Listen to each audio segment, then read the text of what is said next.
todos y a todas y bienvenidos a las actividades que está desarrollando el Proyecto ADN Post-Sentencia de la Escuela de Derecho, conmemorando lo que es el compromiso con el acceso a la justicia. Soy Vivian Nepton, la decana de la Escuela de Derecho, y para mí es un privilegio darle la bienvenida a esta semana, a estas actividades que se han desarrollado para acercar el conocimiento de la realidad de los convictos inocentes con la posibilidad de una justicia real. Le doy un poco de contexto. En la Escuela de Derecho siempre hemos luchado por el acceso a la justicia y por darle voz al que no tiene. Y en esa travesía identificamos que queríamos, de alguna manera, insertarnos en lo que era el proyecto para los convictos inocentes. Y es gracias a la licenciada Sharon Hernández, a la licenciada Lilian Rodríguez, que se acercaron a nosotros con esta propuesta de establecer un proyecto ADN post-sentencia en nuestra escuela. Mi agradecimiento para ambas que han diseñado los eventos de esta semana, a los invitados que han accedido a la invitación que le hemos cursado, y esperamos que con cada foro, con cada charla, con cada intercambio, podamos acercar la justicia real a quienes más nos necesitan. Dejo con ustedes a la licenciada Sharon Hernández, que sea de mucho provecho esta actividad. Muchas gracias. Gracias, decana Neptune. Buenas tardes a todos y a todas. Bienvenidos nuevamente a nuestra jornada por la libertad de los inocentes convictos. Es con gran entusiasmo que estamos en la tarde de hoy presentando la primera de 3 actividades para allegarnos a la comunidad y poder expresarles y educar un poco sobre este tema por primera vez para nuestro proyecto, el proyecto ADN Post-Sentencia en la Escuela de Derecho de la Universidad de Puerto Rico. Está con nosotros en la tarde de hoy el profesor Joseph Trigilio. Thank you, Joe, for being here. Joe Trigilio has been a deputy federal public defender in the Los Angeles office Capital Habeas Unit since 2008 and a supervising attorney at Loyola Law School Project for the Innocent since 2012. At the federal public defender, Joe primarily represents inmates who are sentenced to death in their post-conviction proceedings. At Loyola Project for the Innocent, he supervises students working to uncover and litigate wrongful convictions. Joe also teaches classes on habeas corpus litigation at Loyola Law School and Southwestern Law School.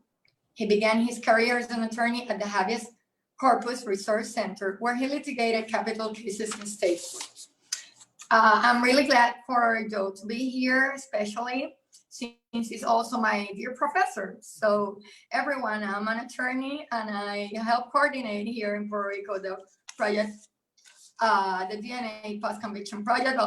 Also, I'm a student. I'm very glad to have him as a professor and as a resource today. So Joe, the space is all yours. Thank you for being here. Thank you so much for having me, Sharon, and thank you to the project. And I'm honored to be here. It's so nice to be with people who are interested in serving a community that is so often forgotten, shunned, almost willfully. So it's really heartening and inspiring just to meet people in the community across the country, even outside of the continental United States. And Sharon, we're lucky to have you again, stealing you away at Loyola Law School while all the instruction is virtual. It's us who are benefiting. So thank you for joining us in Los Angeles for a little bit. As Sharon mentioned, I have been practicing in Los Angeles and California for my entire legal career. But what got me into this work is I grew up in San Antonio, Texas. Embarrassingly, I don't know a single bit of Spanish. I can't speak it. My wife is fluent. She's from Brooklyn, but here I am from San Antonio, don't know anything. But in Texas, obviously, the death penalty was something that we saw every single week almost. There were 2 to 3 executions, and it was something that was just jarring and felt wrong and pushed me to try to do something, first with protesting and activism, and then going into law school to try to do something about that. But as I started doing death penalty work, which is how I got started in my career, and I still represent mostly death row inmates now in my current job as a federal defender, I started to see how pervasive wrongful convictions are across the system for folks who maybe don't have a death sentence, but have 10 years, 20 years, 30 years, a functional life sentence. And the irony is, if you aren't on death row, you have no right to a lawyer once you're convicted, right? And so it's hard for these people to actually prove their cases. And that's why innocence projects like the one Sharon and Lillian are starting are so critical, because resources for inmates to prove their wrongful convictions is so scarce. And today we're going to be talking about one subsect of what causes wrongful convictions, and that's defense counsel, which is an awkward thing to bring up sometimes because we're all on the same team, right? And so often when we talk about wrongful convictions, we talk about bad cops or corrupt prosecutors. But sometimes, wrongful convictions can happen with good faith omissions or failures by people on our team. So let me just share the screen to start off our talk today. And just let me know, Sharon, does that show up for you, everybody? Can you see? Yes, Joe, I can see it. I just want to make sure. So before I begin with our topic of ineffective assistance of counsel, I just wanted to start off with wrongful convictions, period, and what causes them.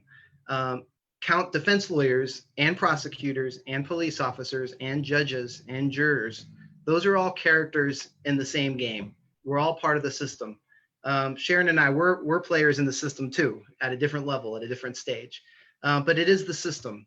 And I would urge people who are concerned about wrongful convictions, concerned about the criminal justice system, to not just look at the players, but question the system itself, question the game, question how it's played. And I think that's stepping back from whether someone commits misconduct or whether someone performs deficiently as a lawyer. The broader question of what causes those bad actions should be asked on a systemic level, because I think finally we're seeing some of the systemic injustices start to boil over, I hope, in the public consciousness. And I thought today was a apt day for this talk because it's the 101st anniversary of the lynching of Willie Brown. He was lynched this day in 1919 in Omaha, Nebraska. He was someone who was wrongfully accused of raping a white woman. The newspapers reported that a white woman was raped by an African American, and he's the guy who took the fall. It turns out he had a condition that would have prevented him from committing the crime, but that didn't stop the mob, right? And he was lynched pretty brutally. The courthouse that was holding him actually gave him up to the crowd. And I bring it up today because the American criminal justice system has its legacy and roots in lynching and in mob justice. And where you see that is, especially in the death penalty, if you look at where death sentences are given in the United States, it is concentrated in areas where legal lynchings took place in the South, in the Deep South. And the United States Supreme Court, when it upheld the death penalty in a case, Gregg versus Georgia, actually cited the fact that the death penalty prevents mob justice. And so that's where it has its roots. But we also see it across the criminal justice system. We see it in draconian drug laws, right? And the disparate drug sentences that are given to certain communities. We see it with the broad discretion that prosecutors have to charge people with crimes and not to charge people with crimes, depending on who they are or where they come from. And you see it in funding decisions, I think. You see it in how defense counsel are funded and how resources are allocated in terms of the indigent being able to defend themselves, not just at trial, but after they're convicted. And so the legacy lives on. And as a result, this is a nice, clean, sterile courtroom as a result of that legacy of systemic injustice and racism and classism. Even when you have a perfect trial, even when things go right, abundantly right, and everybody does their part and plays their role without being deficient or without committing misconduct, even then you'll have wrongful convictions. And I think that's a point that gets forgotten. And I think it's a point that we're hopefully starting to accept. I think in the public consciousness, there are a number of movies and podcasts and shows that really start to talk about the fact that there are wrongful convictions and innocent people sitting in prison for crimes they didn't commit. And so I see a pendulum swinging in society at large to recognize that people are being convicted wrongfully, sometimes as the result of egregious misconduct, sometimes as the result, as we'll talk about today, of lawyers who don't do the job that maybe they should have for a number of reasons, but maybe just because of the system that they're in. Maybe because the jury was just biased against this defendant because of structural racism or systemic injustices that had nothing to do with the players in the courtroom and who was in there. But that's not the legal world that we're living in right now, right? That is not the legal reality that Sharon and I are practicing in when you're trying to overcome a wrongful conviction and vacate a conviction. the courts that are going to be hearing our cases believe in a myth, a legal myth, that if everybody in the system plays their part, it is an infallible system and you don't have wrongful convictions.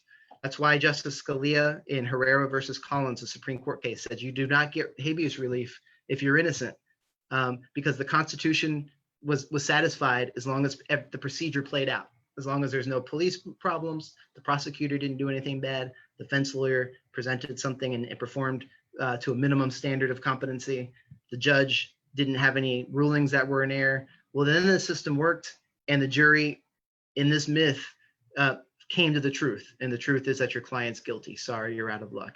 That's the myth of infallibility that really underpins a court's reasoning when they are confronted with us trying to expose a wrongful conviction. And we have to overcome that myth by showing misconduct, by showing somebody in this courtroom, this is a picture of a federal courtroom, acted outside the bounds of how they were supposed to act. And while we know that's not always true, you can still have wrongful convictions when everyone acts properly. It is a important fact to elicit that someone did not act in the way they're supposed to. And so where can it go wrong in the courtroom? Obviously, the judge can be biased or commit misconduct, right? You have jurors who look at extrinsic evidence or who consider facts they shouldn't consider, who have some sort of bias or conflict that they hid, right, from the parties. And then the most obvious that we see in wrongful convictions are prosecutor misconduct, state misconduct on one side of the aisle. And today, we're going to focus for the rest of my time here with you guys on ineffective assistance, when the person that's supposed to be aligned with the defendant does something or fails to do something that allows that defendant to be convicted when they should not have been. And that's what we'll really focus on today. Now, to overcome a conviction is not an easy task, right? When someone is convicted, this is a picture of a mugshot of a guy named Obie Anthony. When this man was convicted, 12 jurors found that he was guilty. An appellate court affirmed that conviction. And now here we are trying to tell, the state Supreme Court or a state court, you should ignore all those people, undo their wishes, unsettle this conviction, force the victim's family to relive this crime, force the expenditure of resources, and show that this man was wrongfully incarcerated despite all these players coming together and saying, no, he's guilty. That's a big ask. That's a tall order. And it's one that requires more than us just pointing out some technicality or violation of some rule. We have to show something changed the narrative. We have to tell essentially a different story. And if anybody here is doing post-conviction law, they know this. And if you want to become a post-conviction lawyer, you will learn this, that our job is primarily storytellers. And that's not different than trial lawyers. I think trial lawyers would tell you the same thing, that you're telling a jury a story, and they do that almost intuitively. But in post-conviction, we are trying to step back and tell a completely different narrative than what the jury heard at trial about our client, about the case, about how the case was investigated, and yes, about how the defense lawyer acted at trial. Because if you can do that, there's Mr. Anthony getting out of prison. This was the first client of Loyola's Project for the Innocent. Stepping outside the courtroom, you can change the narrative and have the post-conviction judge write the final chapter for you. And that's what we want. And the way we tell that different narrative is through the lens of constitutional error. And the best vehicle for that is through ineffective assistance of counsel claims. These claims, ineffective assistance of counsel, uniquely allow us to tell our client's story in a way that changes the entire narrative. And I hope by the end of today, when we finish talking, you understand exactly why ineffective assistance of counsel claims let us do that, even if we don't win on them. It lets the judge see there's a different story here. I got to find a way to grant relief. Now, what causes wrongful convictions, period? Wrongful conviction is someone who, I'm going to just say for purposes of this talk today, is someone who's innocent who gets convicted anyway.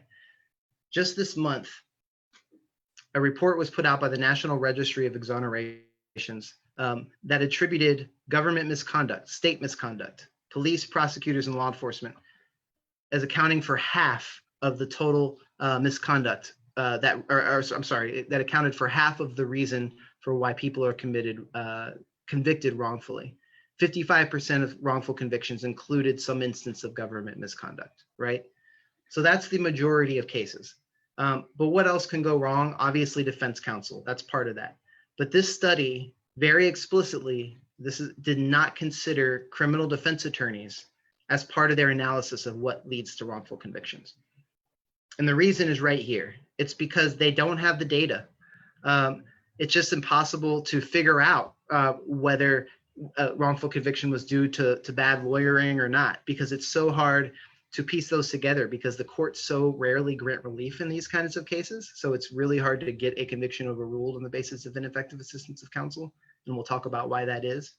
But also because the errors and omission of counsel are sometimes fly underneath the radar. They're obviously outside the record, but sometimes no one ever learns about them. And they are something that don't even happen in bad faith sometimes. The best trial lawyers can commit an error that leads to ineffective assistance. We all have done it. We all can do it. And it doesn't mean you're corrupt. It doesn't mean your career is tarnished, but it happens. It's just hard to quantify. And so we don't know the actual statistics of how many wrongful convictions lead to or as a result of ineffective assistance.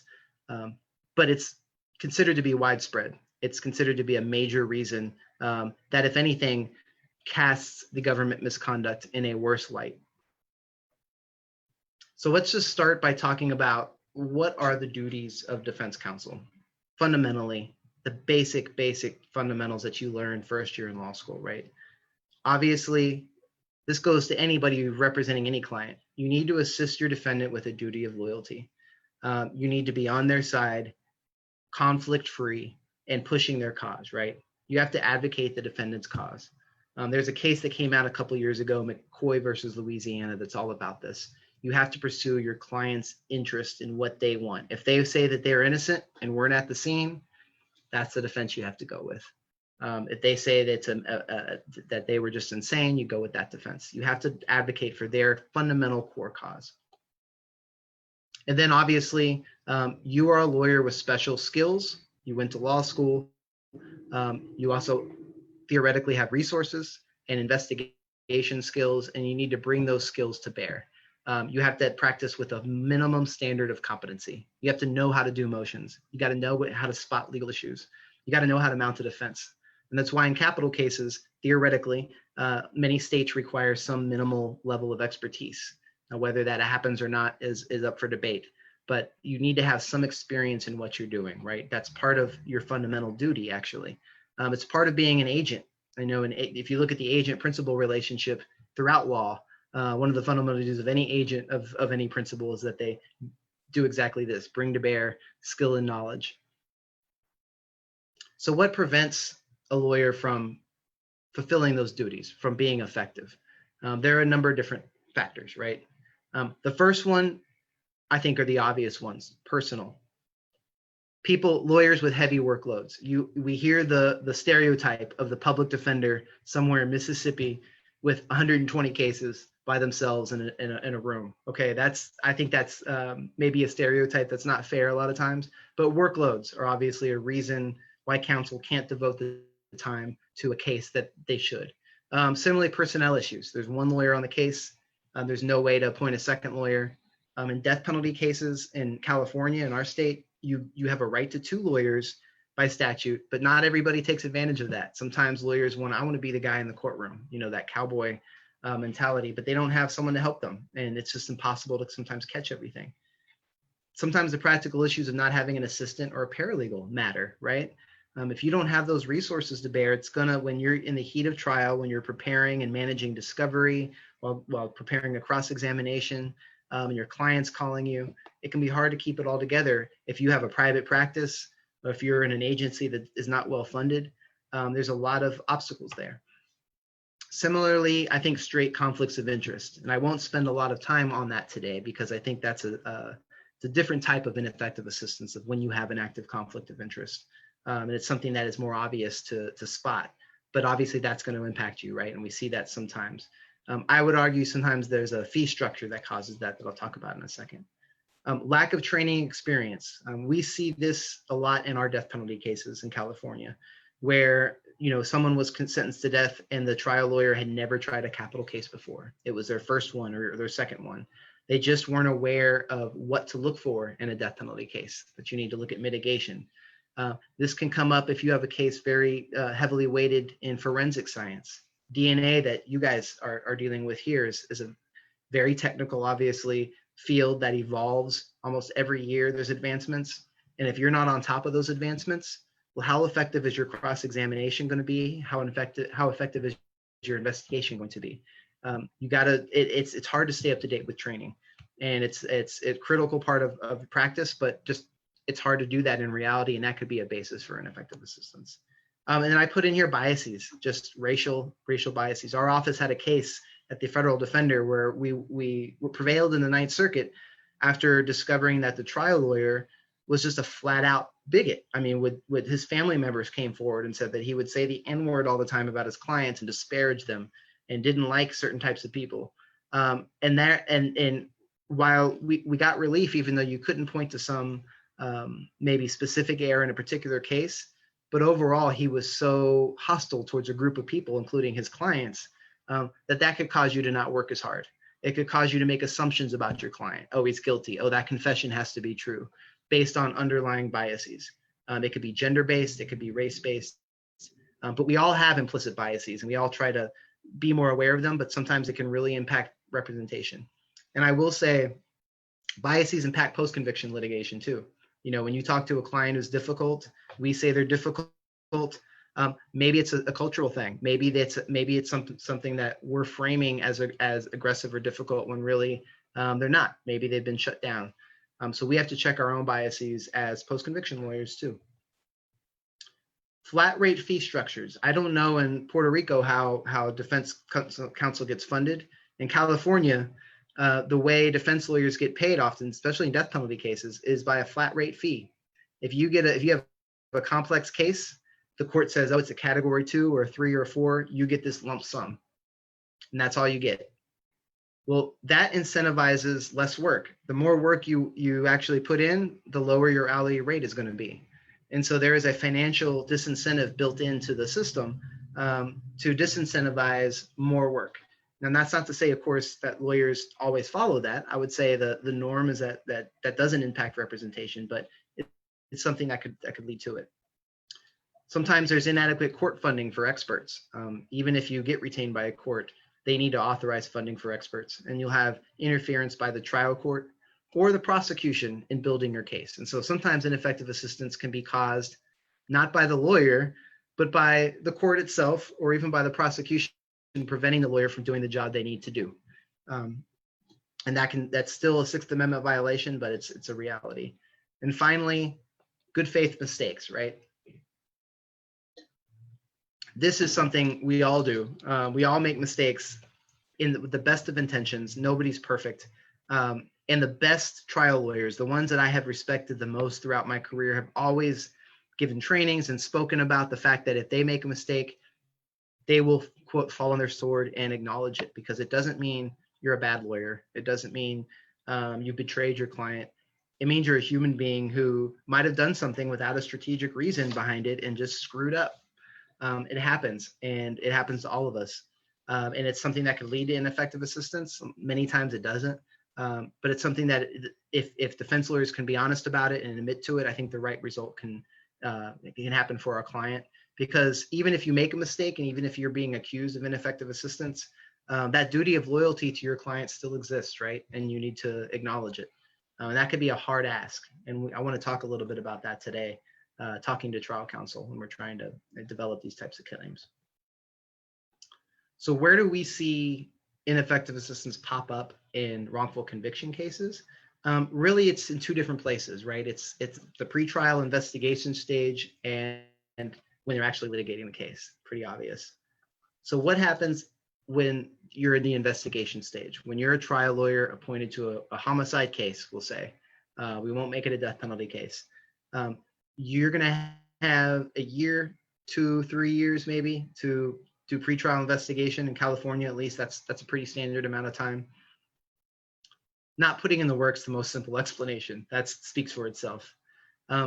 But another cause of failure to investigate a client's case is sometimes lawyers will just assume that some of the facts that they consider hard, in other words, that you can't get around, are true. There's a bullet that matches the gun of the client.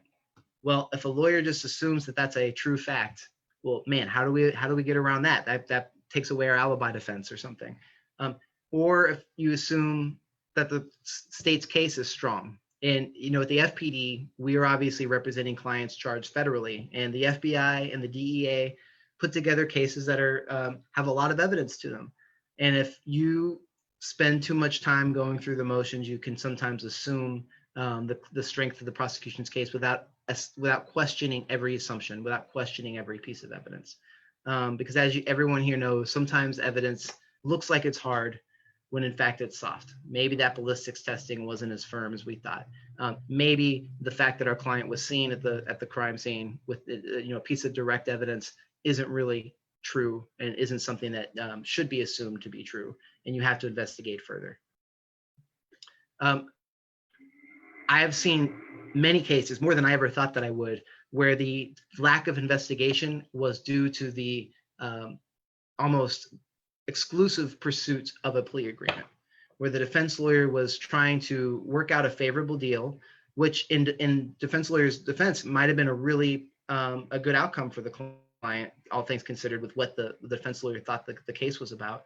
But they don't do any investigation to see if there is an actual alibi or an actual way to exonerate the client, because they are trying to negotiate a plea agreement, and they're trying to walk a line where they're trying to convince the client, man, you're going down. You might want to think about playing this, but at the same time, trying to do an investigation can be a tricky dance, and oftentimes the plea agreement takes precedent. I have a death penalty case, where the lawyer got appointed to the case by telling the court, I'm going to plead this case out. The public defender's office is going to cost you a fortune. I'll get this resolved. Don't worry. That was in a letter to the court, and the lawyer did no investigation. It was a complex murder case that involved serology, eyewitnesses, DNA, pathology, and the defense lawyer had no experts, didn't examine anything, because he was exclusively focused on getting death off the table and getting the client to plea out and to move on. But as a result of that, the court suddenly got sick of the delay, client rejected the deal, and now he's got nothing, and they presented no defense, right? Same with settling on a defense theory before you've actually done the work to figure out if it's available. Where I've seen this come up most often, and this comes up in the case law that grants ineffective assistance of counsel claims, is when the defense lawyer chooses, let's say, an alibi defense, says, our argument's going to be the client wasn't there. When in fact, there could be some evidence that the client was intoxicated or mentally impaired, or for some other reason didn't have the mental state. That would have been another type of defense they could have raised. And they didn't investigate both equally to see which one is more viable. They settled on one without doing the other investigation. That could lead to a failure to investigate a lead that would have actually been fruitful. And then finally, this is the most challenging, because it's hard to fault defense counsel for this. It's not Clint, it's client, sorry for the typo, but the client is not sometimes the most accurate historian in our cases, right? And if you just rely on the client's accounting of something without doing an independent investigation, you might not get the full picture. And it might not be a lie by the defendant. It's just because our clients sometimes just don't have an accurate picture of what happened, especially if they're innocent and weren't involved. But other times they're just not able to relay the facts in a sophisticated way that we would need to conduct an investigation. And that's why the ABA guidelines actually say, even if the client tells you a fact or wants to engage in a course of conduct, you don't take that as the end of the story. You have to do your own reasonable investigation to corroborate what the client's telling you. And all of that leads to a potential failure to litigate once it's time to actually appear in court and do your motion practice, right? And the biggest things that we see, the nuts and bolts, are a failure to block the prosecution's evidence. You can see this, I think, in failing to challenge or suppress evidence that was illegally obtained, but also failure to keep out an eyewitness identification that's inherently unreliable, right? That they could have maybe even refuted, if not through cross-examination, maybe even a pretrial motion. Sometimes it involves a lawyer simply not realizing what can be presented to help the defendant. Where I've seen this come up is in the context, again, of presenting a mental state defense. California, and I think Alex or Sharon told me Puerto Rico's penal code was modeled after California. In California, you can present evidence that your client did not, in fact, have the intent to commit a crime. But it has to be the juror who determines that fact. You can't have an expert come into court and say, oh yeah, he's whacked out of his mind. He had PTSD, he couldn't do it. The juror has to actually say that. You can't have an expert say it. But this has led to so much confusion at the trial level of what experts can do or not do that has often resulted in trial courts erroneously keeping out expert testimony, or defense lawyers just preemptively not presenting it, thinking that it's precluded. When in fact you can present evidence of describing the symptoms, describing the symptomology of a mental impairment that would lead the jury to the ultimate conclusion. And so if a lawyer is not on top of the nuances of the law, it could lead to a catastrophic result. This comes up in jury instructions, the basics. And then finally, failing to object, right? And that's something, again, as a post-conviction lawyer looking back, it's hard to challenge that because there are many strategic justifications for not objecting at trial to what a prosecutor does. Lots of reasons. You know, it would annoy the jury. It will highlight the fact that you are trying to keep out anyway. Dozens of reasons. But failing to do so for certain types of errors could really affect your client's guilt or innocence and could really prevent appellate review. And it could ultimately open the door to some bad evidence coming in that wouldn't have otherwise come in. It's a tricky dance. Again, it's hard to fault a lawyer who fails to object when they had a reason for not doing so. But sometimes that failure is fatal and can lead to a wrongful conviction.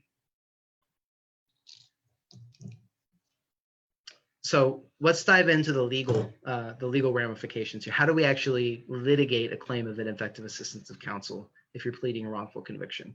And this will sort of set up the framework and the limitations of using ineffective assistance of counsel to undo a wrongful conviction. Of course, it all comes from the Sixth Amendment, right? In all criminal prosecutions, you have the assistance of counsel. And since Gideon was around, you had that assistance for any felony case in the United States. But that right means you get effective counsel. It's not just the assistance. So you get a right to counsel who is doing some level of effective work. Obvious violations, I mentioned I'm not going to talk about these today in depth because they're so obvious, are conflicts of interest. If you're representing a witness or a co-defendant and you're representing the defendant, that's an obviously conflicted situation that's going to be reversed. Prejudice is presumed. Once you show it, you get a new trial. Recently in 2018, the court said, if you argue to the jury, my client's guilty of sin, but give him a lesser offense, and your client's sitting there saying, no, I'm actually innocent, you are violating one of your fundamental duties, which is to push the client's cause. It's and go against your client's quote core objective. That's going to be an automatic reversal. That's McCoy versus Louisiana. And then finally, this is very rare. If the defendant simply has counsel that's so egregious that they're functionally absent, the prejudice is presumed, you get a new trial. But this has been read so narrowly that this violation isn't even satisfied if you have a drunk lawyer who falls asleep during trial. Not even that's chronic error. They call it the United States versus chronic is the case. They literally have to abandon you and not be present. Very difficult to establish a chronic claim. But the absence of counsel obviously is such a fundamental grave injustice that you get automatic reversal. And if you have that in a case, you'll know it. But even in cases where we have it, we don't stop there because it's so rare to get relief on those cases. The much more common avenue to get relief or to undo a wrongful conviction based on the effective counsel is from Strickland versus Washington. That's the case that really sets the standard that most of us use in post-conviction. And that's really what sets the standard when you have a failure or omission by counsel who didn't do something. This is the structure, the framework in which you litigate it. And that framework is guided by the presumption that counsel performed reasonably. This case came out in '84. And when it came out, the habeas community at the time was devastated. The people who sat where I'm sitting now thought this was just the worst case ever. We're never going to win off Strickland versus Washington claims. because it's so difficult to get relief because of the strong presumption that we are not going to second guess counsel's work. For all the reasons I've hinted at already, that there are so many fleeting and quick and fast-paced decisions that you have to make as a trial lawyer in real time. Who are we sitting in a chair somewhere? I'm sitting here in my office to second guess what this guy's doing in real time if he didn't object to a prosecutor saying something out loud that the defense lawyer didn't want the jury to hear. Who am I to say that that was a bad decision? Maybe that was the right call in the moment. So there is a strong presumption that counsel performed reasonably, but that has limits. If you can show that counsel acted so egregiously that they were not functioning as effective, then they're called deficient. And that basically means that you were performing below some minimal standard of competency. And today we'll talk about what that means, but you have to show, number one, counsel was deficient. That's the first prong of the Strickland test. So if you hear Strickland test, it's 2 prongs. Number one, counsel was deficient. Number two, that deficiency mattered. It impacted the trial. And the deficiency has to be so serious that it deprived the defendant of a fair trial. And the standard there technically is whether there's a reasonable probability of a different result had counsel acted competently with the minimum standard. Put differently, did counsel's deficient performance undermine confidence in the outcome, right? So you have to show, not even by a preponderance, but you have to show that it may have mattered. Maybe 30, 35% chance it would have made a difference. Those are the 2 prongs of the Strickland test. Another way to look at this, I think of as a room when you have a ceiling and a floor, right? The best representation you can get is the ceiling. That's the Cadillac, that's Johnny Cochran, that's O.J. Simpson's defense team, right? That's what everybody wants. That's not what the Sixth Amendment provides. That's not, you don't have a right to that level of representation. The Sixth Amendment gives you the floor. You get the bare minimum, literally. And so you cannot prove these elements that counsel was deficient by showing that your client didn't get the ideal representation. You have to show that the representation at trial didn't even reach the floor, didn't even reach the bare minimum of how counsel should have behaved or should have acted, and based on standards that were available in your community, right? That's the minimum standard of competency. A trap that many habeas litigants fall into is trying to plead in the court, hey, my guy didn't get fair representation. Look at all these trainings by these amazing lawyers about what should have happened. My client didn't get that. And then the court's like, well, sorry, you don't get a $300,000 defense put up for you. You get, again, the minimum standard available.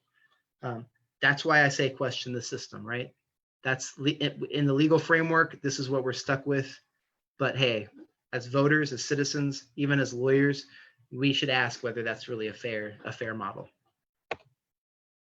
So how do you apply the Strickland standard in practice when you're actually litigating these claims? It's really a 3-part analysis, right? First, ask yourself, what are the prevailing norms? What are the minimum standards of competency? Next, did counsel act below those norms? Or did they have a strategic decision, which is virtually unchallengeable, right? Did counsel, if the minimum standard was to at least do some investigation, it's going to be hard for us to say that counsel had a strategic decision not to do an investigation, but you have to ask, what's the norm and did counsel act below it? And then lastly, did it matter to the trial? And that's really where you change the picture. And so I'd like to go through each of these steps and talk a little bit about how we prove them in the wrongful conviction setting. So first off, how do you identify prevailing norms? Really, you look at 3 different types of things. You can look at guidelines and trainings. The ABA puts out a guideline for capital cases that tells you how death penalty lawyers should act. There's also a guideline for just defense lawyers generally and prosecutors that will tell you basic guidelines. Again, they're not requirements. They're not duties. They're not something if you violate one, you're ineffective. But they give an indication to a court of what the prevailing professional norms were at the time. And that's what you're trying to get at. Also, it's up for debate about whether the prevailing norms are national or whether they're in the jurisdiction that you're practicing. I mean, imagine what the standard of practice is in New York City or Los Angeles even, where you have fancy law schools and a lot of money floating around, versus a rural county in Alabama, right? Think about the standard of practice in each of those two jurisdictions and compare them. It's going to be quite different for a lot of different reasons. And so it's, you know, you have to choose when you're alleging an ineffective assistance claim. Am I going to argue that there's a national standard here? And I might do that if I'm in LA or New York and I want to say my client fell below a lower standard. But if you're in Alabama or in a place that's historically underfunded or historically overburdened defense lawyers practice, then it might be harder to show that counsel fell below professional norms, because professional norms in those jurisdictions might already be so low. But you got to look to local and state practice for that. And a good place to start with that are just court opinions, right? See what court opinions in your area found people to be ineffective. And Sharon, is there a question or anything? Are we good? Okay. And then lastly, a lot of times in post-conviction, if you have the resources to do so, and you can find people do this pro bono, we present Strickland experts. These are lawyers who are practicing at the time of our client's trial and who can just say to a court, look, I was doing murder cases in 1992 in this courtroom, and here's what the standard was. You had to get an expert to question the state's forensic experts. You couldn't rely on what the state gave you. You had to cross-examine a witness with these basic impeachment evidence that was put before you. There's just no justifications for not doing it. Counsel in 1998 would have filed a motion to suppress. That was a bare minimum of what they had to look into. And so we'll get a witness, an expert witness, to opine on what that standard was at the time. They're called Strickland experts. And, you know, at Loyola, Professor Sean Kennedy has been a Strickland expert before. He's someone who was the defender, my old boss at the Federal Defender's Office, who's been practicing for decades and who can opine on what the standard was at the time of trial. The important caveat, it has to be at the time of your client's trial. If your client was tried in the 90s, that's where you're looking at the prevailing norm, not in 2020. And I think in DNA cases where that could actually mean something, because the science is so advanced that if you're alleging an ineffective assistance claim, you know, look at what defense lawyers should have known about forensics then versus what they know now. When you're identifying professional norms, it has to be at the time of the trial. So accepted minimum standards, these are standards that courts have said are the bare minimum, the floor. And if your counsel didn't do it, you should get a new trial if there's prejudice, right? A duty to investigate is the primary one. This comes from Strickland itself. You have a duty to investigate a case or make a strategic or reasonable determination that you don't need to go there, right? That takes some level of basic knowledge or investigation of a case to even decide, you know what, I'm not even going to look into my client's mental state because we're going with this other defense. And I know, and here's the reason why. Decisions that you make before doing that basic investigation are unreasonable. They're not tactical by definition, right? And I think the quote that I have is, an uninformed strategy is not a reasoned strategy. It's in fact no strategy at all. I love that quote. It's from case Carell versus Ryan.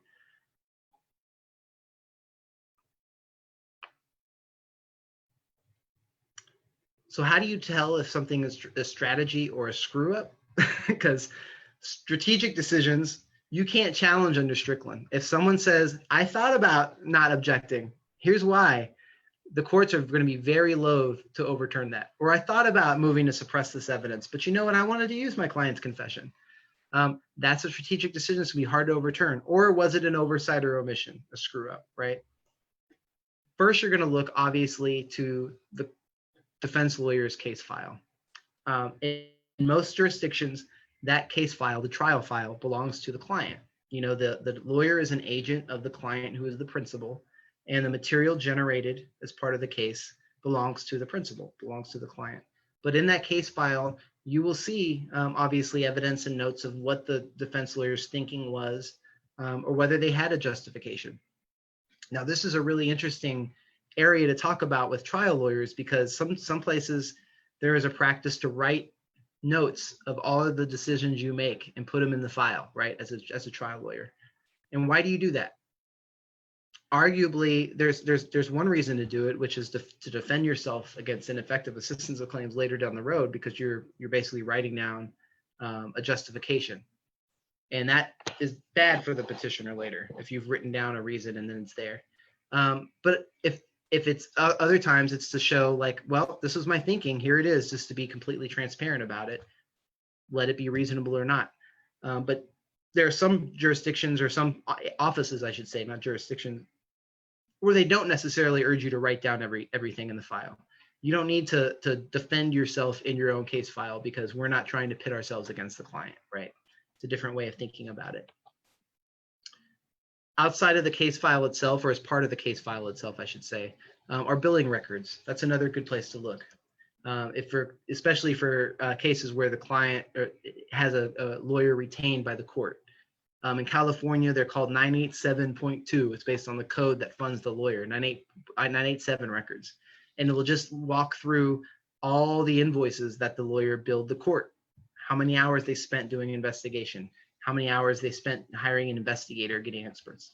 Obviously, that's a great way to see how much work the lawyer put in, right?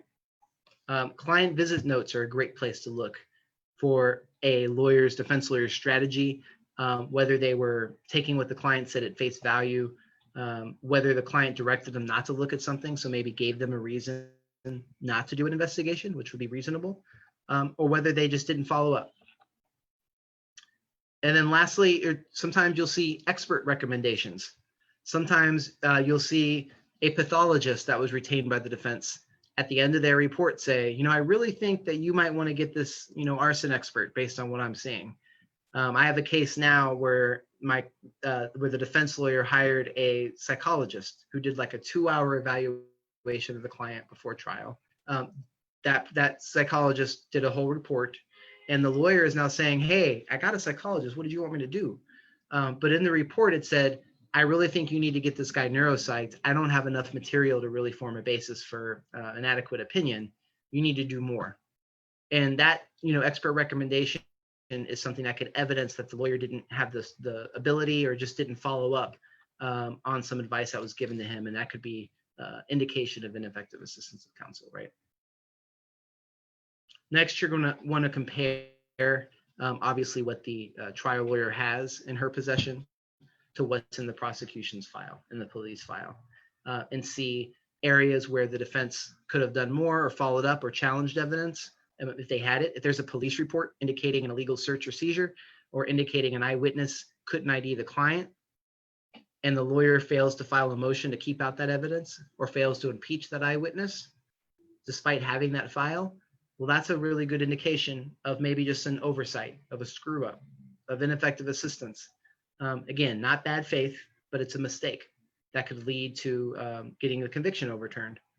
On the flip side, if you don't have something in the case file, the defense lawyer, that was in the prosecution's file, well, what do you have there? Potentially some state misconduct. Potentially it was a failure to withhold evidence, or was a failure to disclose evidence by the state. So you want to make sure you always compare what's in the case file with what's in the police file. And obviously with the case facts as well. Sometimes defense lawyers' omissions speak for themselves and just cannot be justified. I think that's when there's a witness who is the main eyewitness, and there's a failure to impeach that witness with some obvious evidence that they couldn't have seen what they said they saw. The case facts speak for themselves. But most critically, I think most fundamentally, and what most courts want to see at the end of the day, is what counsel has to say for themselves. What does she have to say about her work at trial? That's really going to speak volumes. And there's this really interesting assumption that I was surprised many courts have, many judges have, that defense lawyers are going to want to claim to be ineffective to help their clients, as opposed to be defensive and want to stop. And that's just not been my experience. Usually it's been a lot more difficult to talk to defense lawyers in cases that involve wrongful convictions. My strategy for talking to trial counsel is to really come at it from a place of honesty and authenticity. I don't do trial work. And so I'm very honest about that with trial lawyers that I talk to, that I don't understand the grind the intense scheduling. I have one federal murder case right now, and I've done, one-off trials in the past, one at a time, and it's a lot. Imagine having a full caseload of trial work, trying to keep the days straight, trying to keep all the different calendar dates straight, and then going to trial when you have, how many other clients that are on your back. It's a really challenging schedule, particularly for public defenders who are doing righteous work. I mean, there are people who are in it for the right reasons, doing great work, and then having some guy like me come in who hasn't done trials very extensively second guess what they're doing. I can't imagine. And in the case of law school clinics, having students come in who haven't even passed the bar come and talk to you about your work, right? And so you got to come into that. You got to understand how they would feel, and I know how I would feel coming into that relationship. As you come into it with good faith, like, I don't know what you do on a day-to-day level. I can imagine it. All I've seen are the transcripts. Tell me about what this was like for you, because really we're in it for the same reasons. So you find that common ground. We both want to help the client. We both are doing defense work because we want to put the state to the test, and we want to help our clients. So if you come in it with that level of authenticity and try not to judge yet, and sometimes that can be hard. At clinics, when you get these cases, you believe your client's innocent firmly. That's why you took the case. You see the errors clearly. This isn't rocket science sometimes, and you can easily see what the screw ups are and how things went wrong. And it's hard not to, bash the trial lawyer sometimes and say, why the hell didn't you do this? But shed that if you can by the time you talk to that lawyer, because you don't know what they were going through. You don't know what else was going on. And so come at that, at least in the initial conversations. And obviously active listening is a thing that gets thrown around a lot, where it's like, yeah, obviously you need to do active listening, but what does that really mean? A lot of times it just means being quiet and letting them talk, and before you start asking questions. Incidentally, I think that's how you do depositions, right? You start open-ended, you just let them give you information. And over time, over the course of the relationship with trial counsel, hopefully you can get ask narrower and narrower questions and find out what's really going on. It's, how to approach trial lawyers is I have the students, usually we like to just call and introduce ourselves to the case before we even know it. And I do that on purpose so that there is no judgment. Like, there can't be any judgment because we don't know enough. Say, hey, we're looking at this case. All we have is this file. I don't know what's there. Do you have anything? And ask the lawyer, do you have any concerns? Why do you think the client got convicted? And hear them out. And what they'll tell you may not lead to an ineffective assistance of claim, but it'll give you a lot of information about the case. It lets you know that you're open. It lets them know that you're open-minded, and you get some really valuable information. And you're not trying to catch them. You're not trying to get a gotcha moment from them, right? But over time, as you learn the case, you will identify things that you think might have been an error or might have been an omission, and you're going to want to build up the relationship to finally ask them, it looks to us like a motion to suppress the confession would have been helpful. Do you think it's possible, that's something you should have done? It's a really hard conversation to have. And some lawyers will very ferociously defend their decision. Some will just say, I'm not saying anything at all, and just let the record speak for themselves, not wanting to undermine the client's position, but also not wanting to sell themselves short if they know they made a strategic decision. And some lawyers will admit very openly, I had no strategic justification. And what you want from that lawyer at the end of the day, the best case for now, is some sort of declaration, right? A declaration meaning just a statement signed under penalty of perjury saying, here's what we're going to present to the court, where counsel talks about her decision-making, what went behind it, and why they did or did not do something.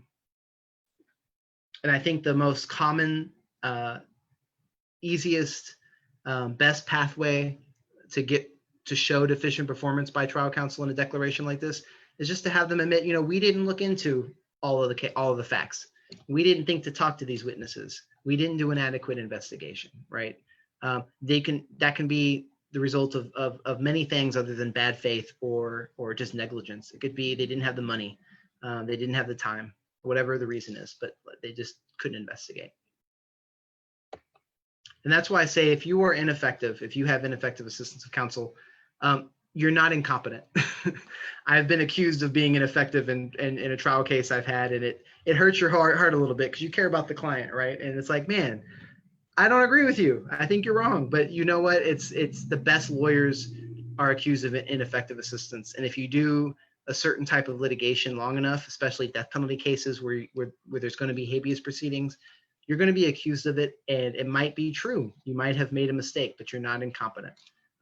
In our state, only the most serious of violations, where you literally are abandoning your client, will it result in any sort of consequence for you. You're not going to get named in a decision. You're not going to get disbarred.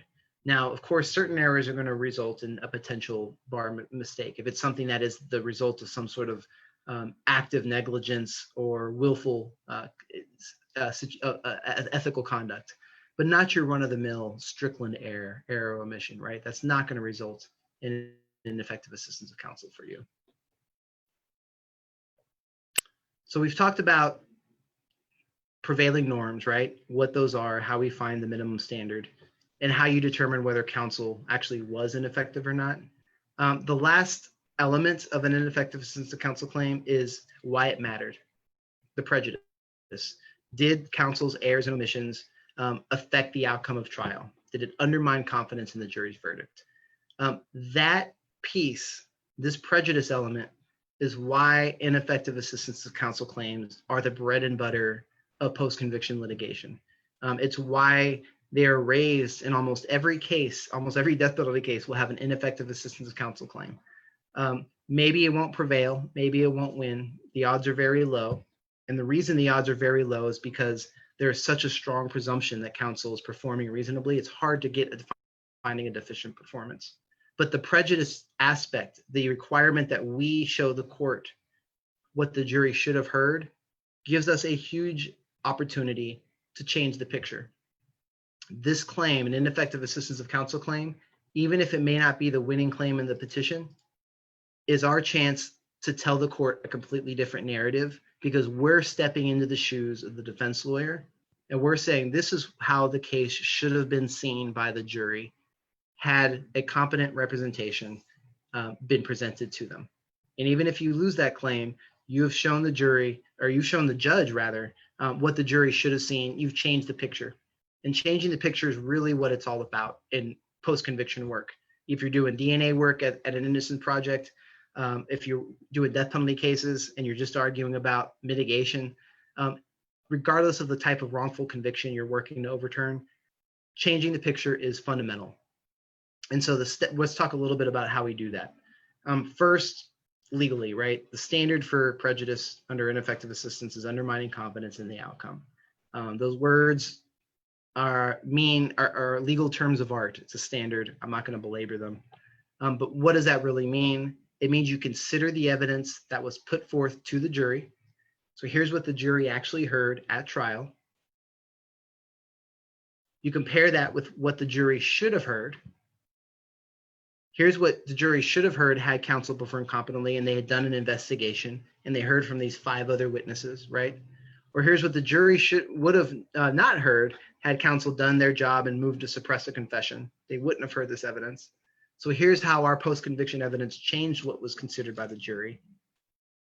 And when you combine those two things together, here's why that jury's verdict of guilty of first-degree murder, whatever it is, shouldn't stand. Here's why you can't have confidence in it. Because there's a chance the jury could have convicted of something different, something lesser, or acquitted altogether, right? So you can combine what the jury actually did here with what your new evidence is. And then the final chapter, the habeas judge will decide, here's what the right result should be or should have been, right? But that requires us, how do we tell that story, or how do we use these elements to tell the story? You've got to do a brand new investigation. And that's where the fun part of habeas litigation is, and post-conviction and wrongful conviction litigation is our ability to reinvestigate and tell the story. The first step of telling any new story is taking apart the old one, right? Deconstructing the prosecution's case. There are a number of ways to do that that's a different topic for a different day. But take the elements of the prosecution's case, their closing argument, the facts that they used, and deconstruct and question everything. Did the eyewitness really see what they said she saw? Did the informant really have a basis to believe that? Is this DNA evidence, or is the serology evidence really true? Maybe there's some DNA that undermines it. Is it junk science that led to this conviction? Deconstruct all the elements of the case. And to do that, we do cast lists. We take a list of every single person involved in the investigation of the case and make sure we have our cast of characters.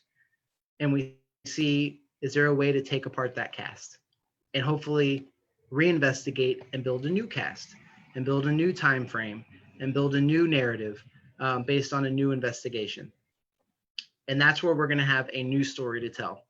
Instead of a story about our client confessing the crime and admitting to it while sitting in a jail cell, suddenly the story becomes about the district attorney's office enlisting state agents to go fabricate a confession about the client in violation of their Sixth Amendment rights.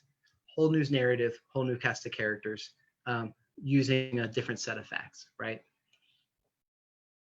The way we do that in post-conviction, documents and witnesses. Any investigation has those two elements to them. You want to get declarations from witnesses that will build your story and tell it, and you want to corroborate with what they're saying to the extent possible with some documents, some documentation, some pieces of paper. If you can do that successfully, you can take apart the prosecution's case, and what the judge will be reading in your prejudice analysis of your ineffective assistance of counsel claim will be a brand new version of the case with a brand new plot structure starting at a different point in time that shows how your client was found wrongfully convicted. The ways that we actually deconstruct the prosecution's narrative, again, looking at the closing arguments.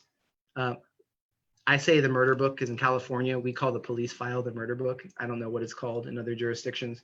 The trial record and the appellate opinion. Those are the best places to find what the prosecution's case was and how to undermine it, right?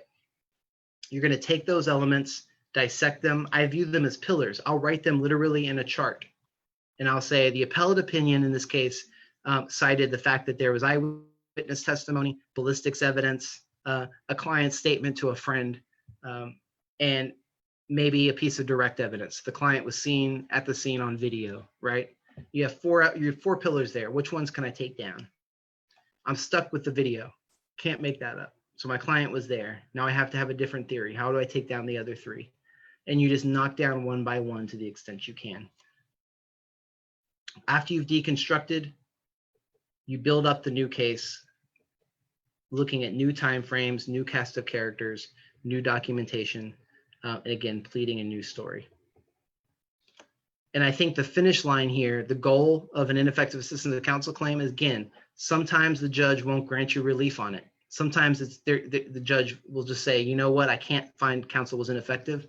But if you've told that narrative through that claim, the court will find some other way if it believes that your client was convicted wrongfully. And it may look more closely at your other claims. It may look more closely at your false evidence claim or a claim based on new DNA evidence that maybe they wouldn't have paid as much attention to if you didn't tell the narrative of how the jury didn't hear a complete story. And now you're giving that complete story to them. So that's all I have.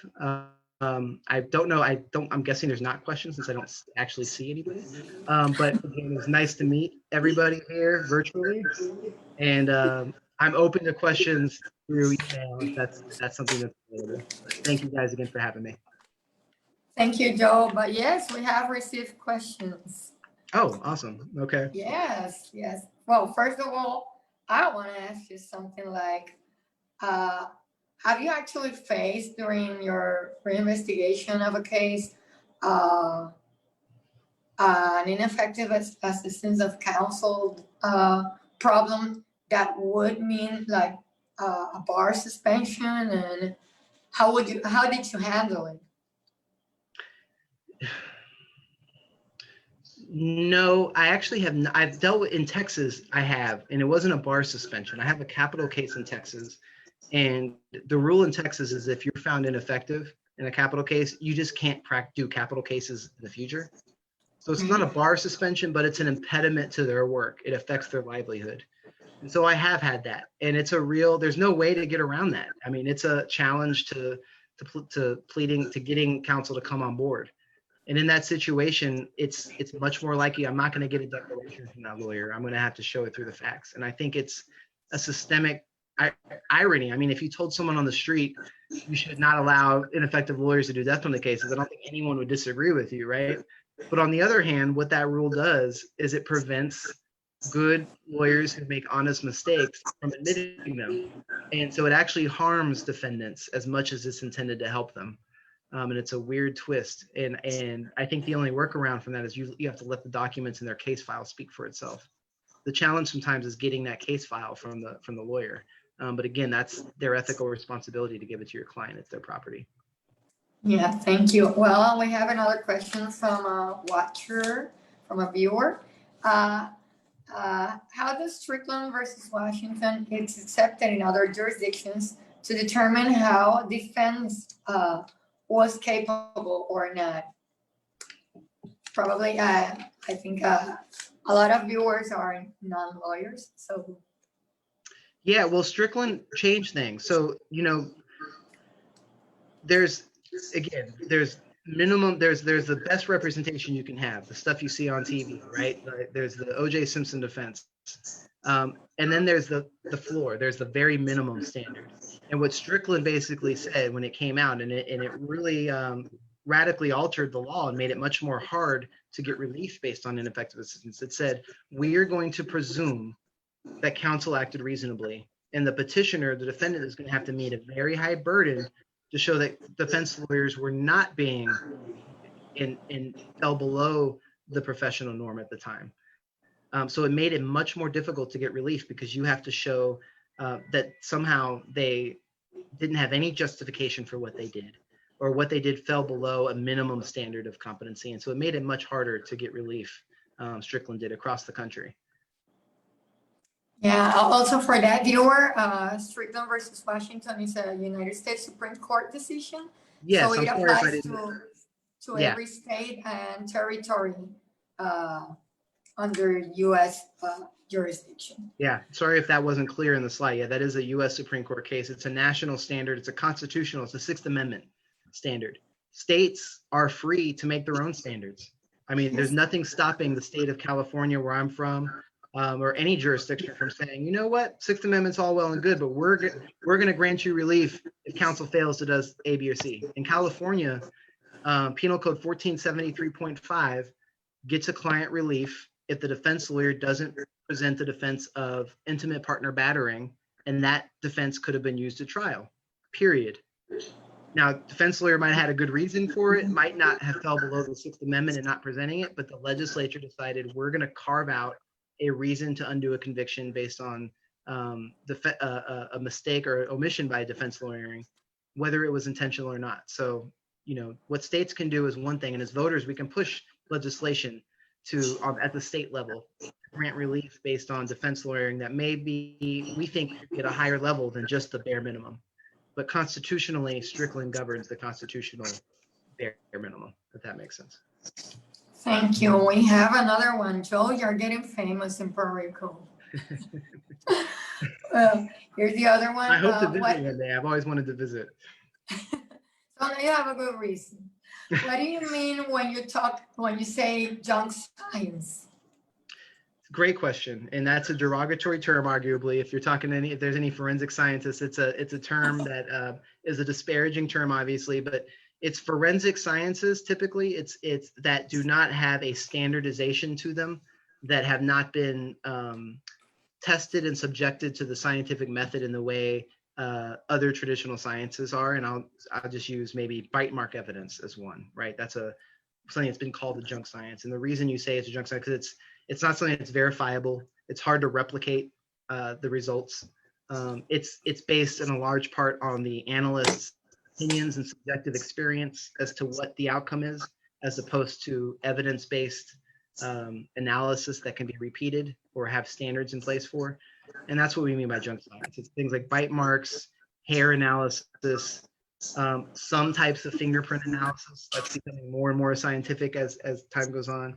Some serology even, but not things like DNA that require a very technical scientific basis to them. If that makes sense. So it's a term that I was loose with But it's what I mean is forensic science that could have errors based on the person testifying, based on their subjective experience. Thank you. Also, we have another one. As a lawyer, what do you think is the hardest part when facing the system?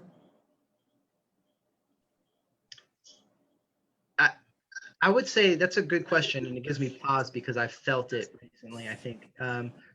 Just sometimes the arbitrariness of what the results are. Sometimes, I'll be in the Ninth Circuit or something, and if you get a judge who is appointed by a certain president, things may go a different way. And sometimes it just rests with who's hearing your case based on how things go. And that can be hard. When practical or political considerations by a judge to rule in your way gets in the way. If it's just, it's not about the law necessarily, but it's about, you got a bad guy, we're not going to help you because of it makes me politically vulnerable. So it's really the arbitrariness and the fact that once our clients are convicted, everybody just assumes the worst. That's built into the legal presumption. And we get to know our clients in a different way as human beings, and our job is to show everybody else the system that they are human beings. It's hard, but I would say, just to flip it on the positive, it's also the most rewarding part of our job. And I bet you would agree, Sharon, the most rewarding part is being able to force a court to say, no, my client is a human being. You're going to have to sit and listen to this. This guy is in prison wrongfully. I don't care if he doesn't have any money, and he's been hated by the system since he was a child even. But forcing the system to listen to the dignity and be confronted with the dignity of our client, I think, is the most rewarding part of the job. But it can be also the most difficult when you see that that's not happening. Yeah, certainly. It's really tough also, like when you get judged by society because you do this job. At least it has happened to me personally as an attorney and a criminal defense attorney. Like, they actually question you, like, how can you do this? How can you represent this person? I know. I get that a lot. Yeah, exactly. Yeah, how can you do it? How can you have the stomach to do this? Sometimes, but those people have fallen away over the years for me, so I don't have that. I'm not confronted with that because they're not on my Facebook page anymore. But yeah, it is something we get quite a bit. Yeah, we get to at least our list of friends gets thinner every time. Exactly. There's another question. In your experience, what is the limit for ineffective counseling and how that applies to the client?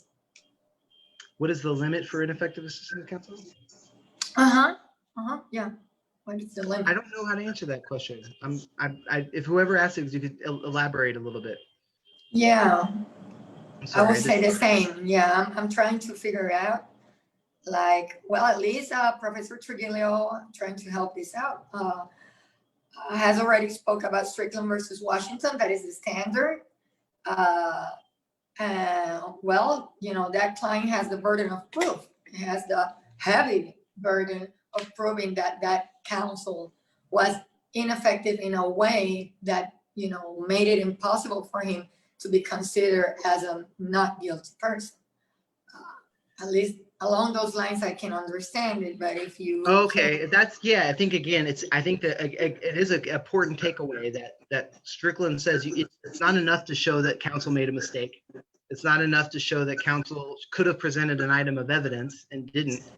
You have to show that the failure to do so fell below the absolute bare minimum of what counsel would have done.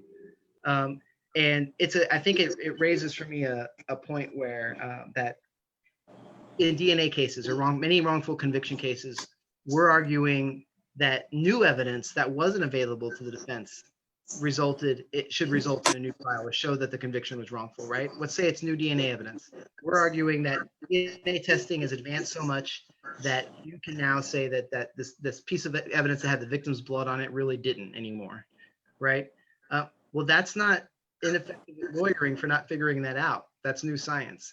And so it's important when you're litigating these claims not to make arguments that counsel should have done something when you're going to turn around and argue at the same time that it's new evidence that nobody could have discovered earlier, which is a different claim. And so you got to be clear in your head of which one it is, or be very careful about when you're pleading the alternative that it's either this or that. Oh, we have another one, Joe. I'm telling you, you will have to come over here for at least a mini habeas corpus course in our school or something. That's awesome. Yeah, as a defense attorney trying to get a wrongful conviction overturned, how do you handle evidence that was presented in trial that works against your client? Do you still have to mention it? Yeah, absolutely. Yes, you do. If you recall in the, we talked about proving prejudice, you have to look at what was actually presented to the jury, and you got to combine that with what counsel should have presented. Now, we have to make sure you examine like what the jury heard, that evidence that the jury heard against your client. Is there any way that that could have been challenged? And that's when I talk about hard versus soft evidence. Did the defense lawyer just assume the evidence against the client was irrefutable? And was it an admission by the client? If so, was it voluntary? Who was the admission to? Was that person being completely credible? Even if it's a piece of ballistics evidence or forensic evidence that at first glance looks like it's irrefutable against your client, is there a way that that could have been challenged, or that the person who presented it could have their credibility undermined in some way? Even DNA evidence, sometimes, even though it's a gold standard, there are ways to cross-examine DNA analysts to show maybe the probabilities weren't as high as they thought they were, or maybe there's a mixture or something. So it's questioning that evidence thoroughly before you decide to account for it. But at the end of the day, yes, you have to account for what goes before the jury. Absolutely. I think that also answering that question is like, it's kind of a minefield, right? And when we go back to revisit all that file and transcript, and we just re-interview the witnesses that maybe don't have such a good memory from that point of time when that happened, and we find out stuff, and it's like we have to make a decision, and it's not easy either or in either direction. That's right. Never going to be easy. And it gives empathy for trial lawyers. It's like, wow, I'm having a tough time making this decision. Imagine doing it on the fly in real time when your client's facing something. When you're under the hot rod, That's right. That's right. It's so tough.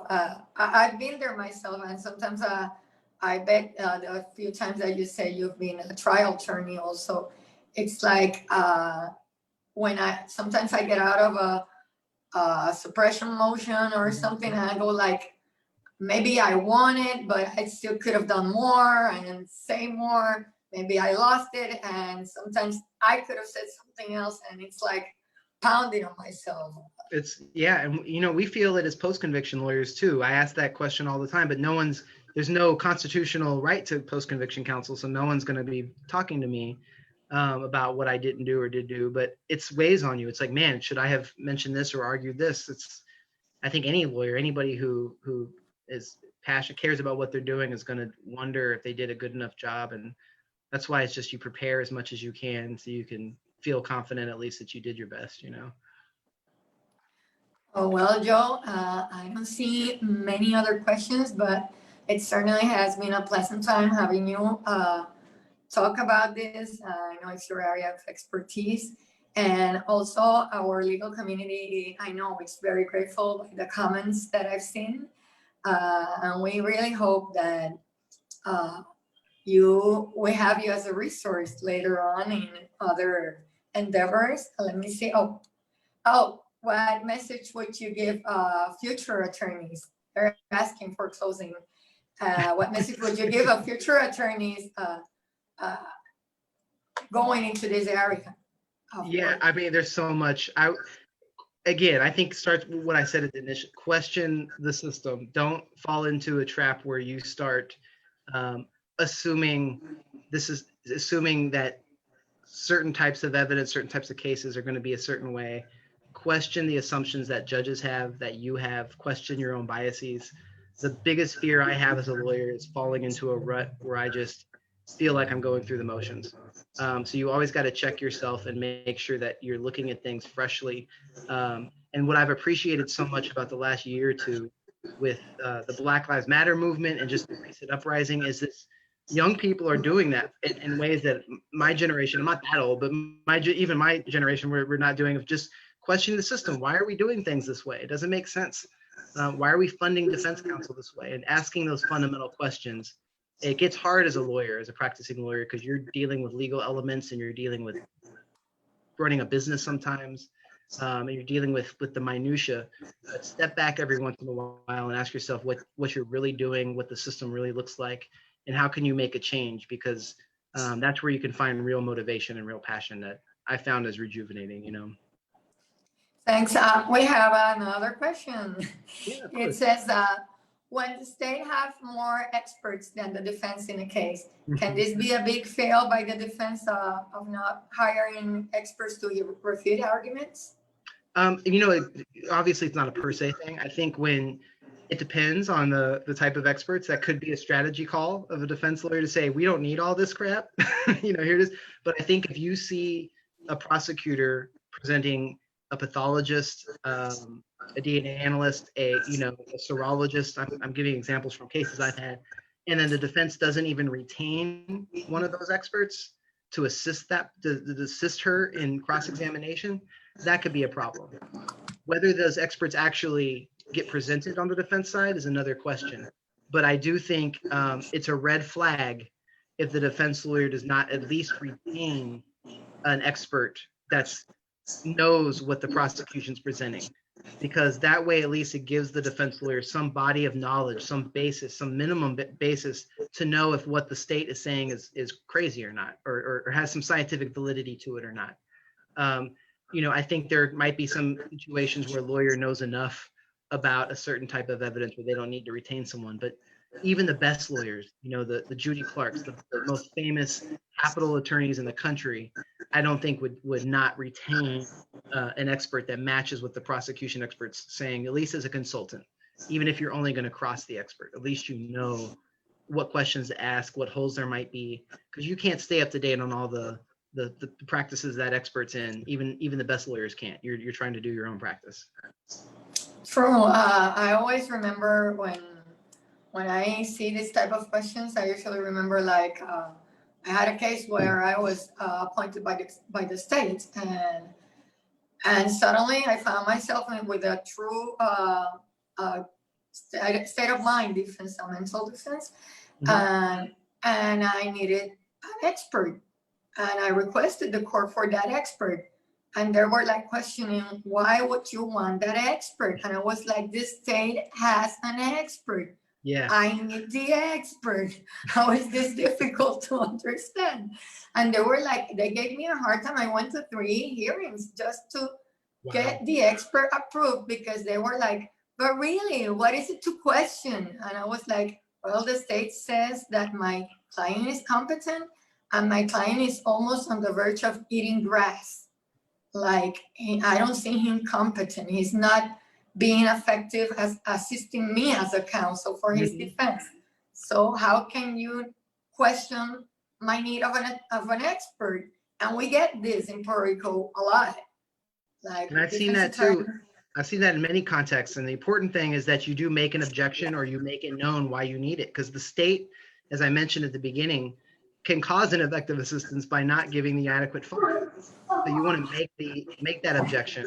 There's a case, recent Supreme Court case, Hinton versus Alabama, I think.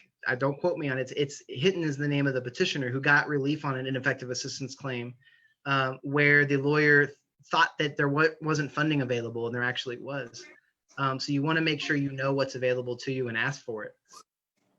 Hey. Well, there's you already know Alana, Joe. Everyone I do. is Alana. It's okay. Oh, that's sweet. Okay. Wish my daughter could join. Sorry, everyone. I'm a mom. But again, it's been a great time with you, Joe. Also, I would like to thank you on behalf of our School of Law, University of Puerto Rico School of Law, and our project personally. And hope to see you soon. Thank you for your time. I know you're pretty busy. No, it was fun. Thank you for having me. I wish I could just see the people who are asking questions. I can't see any comments or questions, but I'm always available if anything pops up. Yeah, everyone, if you need to ask any more questions to Professor Joseph Trigilio, feel free to just send us an email at ADN adnpostsentencia@opr.edu en nuestro correo electrónico y con gusto les vamos a contestar, igual en nuestra página de Facebook. Everyone can put a message up in our Facebook page. If you want to be a private message, you can do it. And also to the email address I just said, adnpostsentencia@upr.edu. Joseph, again, thank you. I'm going to let you go. I know you have stuff to do. And everyone else, thank you for listening. Thank you for viewing. And remember, there are more activities coming up this week. So let's look forward to them and please join us. Have a great day, everyone. Bye. Thank you. Bye-bye.